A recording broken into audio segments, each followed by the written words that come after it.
श्रीगणेशाय नमः।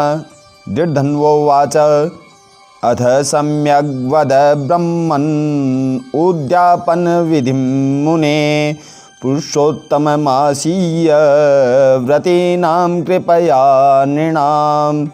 वाल्मीकि उवाच समासतः प्रवक्ष्यामि मासे श्रीपुरुषोत्तमे उद्यापन विधिं सम्यग् व्रत संपूर्ण हेतवे। दीर्घन्वा बोला, हे ब्राह्मण, हे मुनि, अब आप पुरुषोत्तम मास के व्रत करने वाले मनुष्यों के लिए कृपा कर उद्यापन विधि को अच्छी तरह से कहिए। वाल्मीकि मुनि बोले, पुरुषोत्तम मास व्रत के संपूर्ण फल की प्राप्ति के लिए पुरुषोत्तम मास के उद्यापन विधि को थोड़े में अच्छी तरह से कहूँगा। पुरुषोत्तम मास के कृष्ण पक्ष की चतुर्दशी, नवमी अथवा अष्टमी को करना कहा है। इस पवित्र पुरुषोत्तम मास में प्रातः काल उठकर यथालब्ध पूजन के सामान से पूर्वाह्न की क्रिया को करें। एकाग्रमन होकर सदाचारी विष्णु भक्ति में तत्पर स्त्री सहित ऐसे 30 ब्राह्मणों को निमंत्रित करें।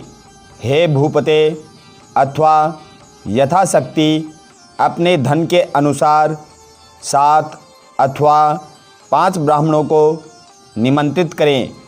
बाद में मध्याह्न के समय 16 सेर अथवा उसका आधा यथाशक्ति पंचधान्य से उत्तम सर्वतोभद्र बनावें। बाद सर्वतोभद्र मंडल के ऊपर स्वर्ण, चांदी, तांबा अथवा मिट्टी के छिद्र रहित शुद्ध 4 कलश स्थान करना चाहिए। 4 व्यूह के प्रत्यर्थ चारों दिशाओं में बेल से युक्त उत्तम वस्त्र से वेष्टित पान से युक्त उन कलशों को करना। उन चारों कलशों पर क्रम से वासुदेव, हलधर, प्रद्युम्न और अनिरुद्ध देव को स्थापित करें। पुरुषोत्तम मास व्रत के आरंभ में स्थापित किए हुए राधिका सहित देव देवेश पुरुषोत्तम भगवान को कलश युक्त वहाँ से लाकर मंडल के ऊपर मध्य भाग में स्थापित करें। वेदांग के जानने वाले वैष्णव को आचार्य बनाकर जप के लिए 4 ब्राह्मणों का वर्ण करें। उनको अंगूठी के सहित 2-2 वस्त्र देना चाहिए। प्रसन्न मन से वस्त्र, आभूषण आदि से आचार्य को विभूषित करके फिर शरीर शुद्धि के लिए प्रायश्चित गोदान करें। तदंतर स्त्री के साथ पूर्वोक्त विधि से पूजा करनी चाहिए और वर्ण किए हुए उन 4 ब्राह्मणों से 4 व्यूह का जप कराना चाहिए और चारों दिशाओं में 4 दीपक ऊपर के भाग में स्थापित करना चाहिए। फिर नारियल आदि फलों से क्रम के अनुसार अर्घ्यदान करना चाहिए। घुटनों के बल से पृथ्वी में स्थित होकर पंचरत्न और यथालब्ध अच्छे फलों को दोनों हाथ में लेकर श्रद्धा भक्ति से युक्त स्त्री के साथ हर्ष से युक्त हो प्रसन्न मन से श्री हरि भगवान का स्मरण करता हुआ अर्घ्यदान करें। अर्घ्यदान का मंत्र है, हे देव देव, हे पुरुषोत्तम, आपको नमस्कार है। हे हरे, राधिका के साथ आप मुझसे दिए गए अर्घ्य को ग्रहण करें। नवीन मेघ के समान श्याम वर्ण 2 भुजाधारी मुरली हाथ में धारण किए पीताम्बरधारी देव राधिका सहित पुरुषोत्तम भगवान को नमस्कार है। इस प्रकार भक्ति के साथ राधिका के सहित पुरुषोत्तम भगवान को नमस्कार करके चतुर्थ्यंत नाम मंत्रों से तिल की आहुति देवें। इसके बाद उनके मंत्रों से तर्पण और मार्जन करें। बाद राधिका के सहित पुरुषोत्तम देव की आरती करें। अब निराजन का मंत्र कमल के दल के समान कांति वाले राधिका के रमण कोटि कामदेव के सौंदर्य को धारण करने वाले देवेश का प्रेम से निराजन करता हूँ। अब ध्यान मंत्र अनंत रत्नों से शोभायमान सिंहासन पर स्थित अनंत ज्योति स्वरूप वंशी शब्द से अत्यंत मोहित व्रज की स्त्रियों से घिरे हुए हैं, इसलिए वृंदावन में अत्यंत शोभायमान राधिका और कौस्तुभमणि से झलकते हुए हृदय वाले शोभायमान रत्नों से जडित किरीट और कुंडल को धारण करने वाले आप नवीन पीताम्बर को धारण किए हैं। इस प्रकार पुरुषोत्तम भगवान का ध्यान करें। फिर राधिका के सहित पुरुषोत्तम भगवान को पुष्पांजलि देकर स्त्री के साथ साष्टांग नमस्कार करें। नवीन मेघ के समान श्याम वर्ण पीत वस्त्रधारी अच्युत श्रीवत्स चिन्ह से शोभित उर स्थल वाले राधिका सहित हरि भगवान को नमस्कार है। ब्राह्मण को स्वर्ण के साथ पूर्ण पात्र देवें। बाद प्रसन्नता के साथ आचार्य को बहुत सी दक्षिणा देवें। सपत्नीक आचार्य को भक्ति से वस्त्र आभूषण से प्रसन्न करें। फिर ऋत्विजों को उत्तम दक्षिणा देवें। बछड़ा सहित वस्त्र सहित दूध देने वाली सुशीला गौ को घंटा आभूषण से भूषित करके उसका दान करना चाहिए। तांबे की पीठ, स्वर्ण का श्रृंग, चांदी के खुर से भूषित कर देवें। बाद घृत पात्र देवें और उसी प्रकार तिल पात्र देवें। स्त्री पुरुष को पहराने के लिए उमा महेश्वर के प्रीत्यर्थ वस्त्र का दान करें। 8 प्रकार का पद देवें और 1 जोड़ा जूता देवें।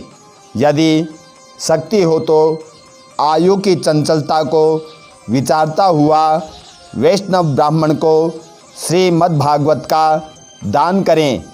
देरी नहीं करें। श्रीमद् भागवत साक्षात भगवान का अद्भुत रूप है। जो वैष्णव ब्राह्मण को देवें तो वह कोटि कुल का उद्धार कर अप्सरागणों से सेवित विमान पर सवार हो योगियों को दुर्लभ गोलोक को जाता है। हजारों कन्यादान, सैकड़ों वाजपेयी यज्ञ, धान्य के साथ क्षेत्रों के दान और तुलादान आदि 8 महादान है और वेद दान है। वे सब श्रीमद् भागवत दान की 16वीं कला की बराबरी नहीं कर सकते हैं। इसलिए श्रीमद् भागवत की स्वर्ण के सिंहासन पर स्थापित कर वस्त्र आभूषण से अलंकृत कर विधि पूर्वक वैष्णव ब्राह्मण को देवें। कांस्य के पात्र में संपुट में 30-30 मालपुआ रखकर ब्राह्मणों को देवे। हे पृथ्वीपति, हर एक मालपुआ में जितने छिद्र होते हैं उतने वर्ष पर्यंत वैकुंठ लोक में जाकर वास करता है। बाद योगियों को दुर्लभ निर्गुण गोलोक को जाता है। जिस सनातन ज्योतिर्धाम को जाकर नहीं लौटते हैं 2.5 शेर कांसे का संपुट कहा गया है। निर्धन पुरुष यथाशक्ति व्रत पूर्ति के लिए संपुट दान करें अथवा पुरुषोत्तम भगवान के प्रीत्यर्थ मालपुआ का कच्चा सामान फल के साथ संपुट में रखकर देवें। हे नराधिप, निमंत्रित सपत्निक ब्राह्मणों को पुरुषोत्तम भगवान के समीप संकल्प करके देवें। अब प्रार्थना लिखते हैं। हे श्री कृष्ण, हे जगत आधार, हे जगत आनंददायक अर्थात हे जगत को आनंद देने वाले, मेरी समस्त इस लोक तथा परलोक की कामनाओं को शीघ्र पूर्ण करें। इस प्रकार गोविंद भगवान की प्रार्थना कर प्रसन्नतापूर्वक पुरुषोत्तम भगवान का स्मरण करता हुआ स्त्री सहित सदाचारी ब्राह्मण को भोजन करावें।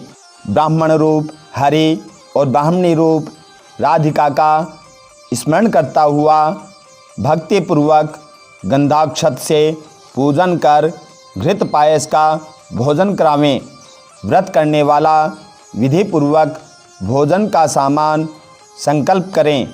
अंगूर, केला, अनेक प्रकार के आम के फल, घी के पके हुए सुंदर, उड़द के बने बड़े, चीनी घी के बने घेवर, फेनी, खांड के बने मांडक, खरबूजा, ककड़ी का साग, अदरक, सुंदर नींबू, आम और अनेक प्रकार के अलग अलग साग, इस प्रकार 6 रसों से युक्त 4 प्रकार का भोजन सुगंधित पदार्थ से वासित गोरस को परोसकर कोमल वाणी बोलता हुआ, यह स्वादिष्ट है, इसको आपके लिए तैयार किया है, प्रसन्नता के साथ भोजन कीजिए। हे ब्राह्मण, हे प्रभो, जो इस पकाए हुए पदार्थों में अच्छा मालूम हो उसको मांगिए। मैं धन्य हूँ, आज मैं ब्राह्मणों के अनुग्रह का पात्र हुआ, मेरा जन्म सफल हुआ। इस प्रकार कहकर आनंदपूर्वक ब्राह्मणों को भोजन कराकर तांबुल और दक्षिणा देवें। इलायची, लौंग, कपूर, नागरपान, कस्तूरी, जावित्री, कत्था और चूना, इन सब पदार्थों को मिलाकर भगवान के लिए प्रिय तांबुल को देना चाहिए। इसलिए इन सामानों से युक्त करके ही आदर के साथ तांबुल देना चाहिए। जो इस प्रकार तांबुल को ब्राह्मण श्रेष्ठ के लिए देता है, वह इस लोक में ऐश्वर्य सुख भोग कर परलोक में अमृत का भोक्ता होता है। स्त्री के साथ ब्राह्मणों को प्रसन्न कर हाथ में मोदक देवें और ब्राह्मणियों को विधिपूर्वक वस्त्र आभूषण से अलंकृत कर वंशी देवें। सीमा तक उन ब्राह्मणों को पहुंचाकर विसर्जन करें। मंत्रहीनम क्रियाहीनम भक्तिहीनम जनार्दन यत् पूजितम मया देव परिपूर्णम तदस्तु में, इस मंत्र से पुरुषोत्तम भगवान को क्षमापन समर्पित करें। यस्य स्मृत्या च नामोक्त्या तपो यज्ञ क्रियादिषु न्यूनम संपूर्णतां याति सद्यो वंदे तमच्युतम। इस मंत्र से जनार्दन भगवान को नमस्कार कर जो कुछ कमी रह गई हो वह अच्युत भगवान की कृपा से पूर्ण फल देने वाली हो, यह कहकर यथा सुख विचरें। अन्न का यथा भाग विभाग कर भूतों को देकर मिथ्या भाषण से रहित हो अन्न की निंदा न करता हुआ कुटुंबीजनों के साथ भोजन करें। अमावस्या के दिन रात्रि में जागरण करें। स्वर्ण की प्रतिमा में राधिका के सहित पुरुषोत्तम भगवान की पूजन करें। पूजा के अंत में सपत्निक व्रती प्रसन्न चित्त होकर नमस्कार कर राधिका के साथ पुरुषोत्तम देव का विसर्जन करें। फिर मूर्ति के सहित चढ़ा हुआ सामान को देवें। अपनी इच्छानुसार यथा योग्य अन्नदान को देवें। जिस किसी उपाय से व्रत को करें और उत्तम भक्ति से द्रव्य के अनुसार दान देवें। स्त्री अथवा पुरुष इस व्रत को करने से जन्म जन्म में दुख, दारिद्र्य और दुर्भाग्य को प्राप्त नहीं होता है। जो लोग इस व्रत को करते हैं वे इस लोक में अनेक प्रकार के मनोरथों को प्राप्त करके सुंदर विमान पर चढ़कर श्रेष्ठ वैकुंठ लोक को जाते हैं। श्री नारायण बोले, इस प्रकार जो पुरुष श्री कृष्ण भगवान का प्रिय पुरुषोत्तम मास व्रत विधि पूर्वक आदर के साथ करता है वह इस लोक में सुखों को भोगकर और पाप राशि से मुक्त होकर अपने पूर्वज पुरुषों के साथ गोलोक को जाता है। इति श्री बृहन्नारदीय पुराणे पुरुषोत्तम महात्म्य